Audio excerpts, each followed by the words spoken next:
on termine comme promis, Lydie, avec une chouette exposition. Oui, avec une chouette exposition qui nous emmène du côté de Ouidah au Bénin. Ça s'appelle Une archive du présent, c'est à la Fondation Zinsou, jusqu'au 9 octobre. Et en fait, c'est une exposition qui nous présente justement, on va dire, un peu le parcours de la Fondation Zinsou elle-même, parce qu'en fait, elle a 18 ans d'existence, 2005 à 2023, et elle a accompagné énormément d'artistes. Donc, c'est un peu comme une rétrospective, on va dire ça. D'accord. Voilà, on va retrouver donc les travaux de plusieurs de ces artistes qu'ils ont accompagnés. Par exemple, Jérémy Demester, qui est un artiste qui est franco-béninois, mais d'origine tzigane, qui travaille beaucoup, entre autres en fait, plutôt, sur les cultes vaudous.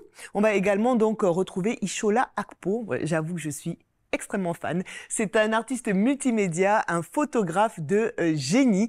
Ses œuvres sont vraiment entre fiction et réalité, et il est un des artistes qui va représenter le Bénin à la future Biennale de Venise, qui a oui, c'est la première fois que le Bénin y va. D'ailleurs, je vais vous en reparler dans la prochaine émission. On retrouve aussi par exemple Ibrahim Mahama, qui nous vient du Ghana, qui lui travaille beaucoup avec le wax, avec la toile de jute. Bref, beaucoup d'artistes dont on voit les œuvres à l'écran, mais qui ont vraiment quelque chose en commun, c'est qu'ils ont une vision, tous ces artistes ont une vision qui est positive, qui est humaniste, une vision qui est, on va dire, universelle, multiculturelle.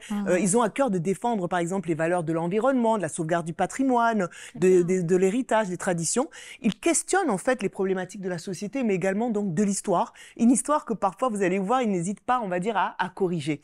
Et en plus, donc, tout ça, le paquet, là, on fait un joli paquet, dans le fabuleux bâtiment de la Fondation Zinsou, parce qu'en fait, les gens oublient souvent de le regarder, ce bâtiment, mais c'est un bijou architectural extraordinaire, de style afro-brésilien. C'est vraiment le style qu'on retrouve à Ouidah. Et c'est surtout en essayant de comprendre un peu son histoire, parce qu'il porte ce bâtiment le nom de Ajavon, le nom d'un commerçant togolais. Vous allez en apprendre énormément sur l'histoire du coin. Bref, ce sera très complet, ce petit voyage à Ouidah, si vous y allez. Et c'est jusqu'au 9 octobre, ça s'appelle Une archive du présent, Florelle. Merci Lydie pour ce petit voyage, mine de rien, à Ouidah.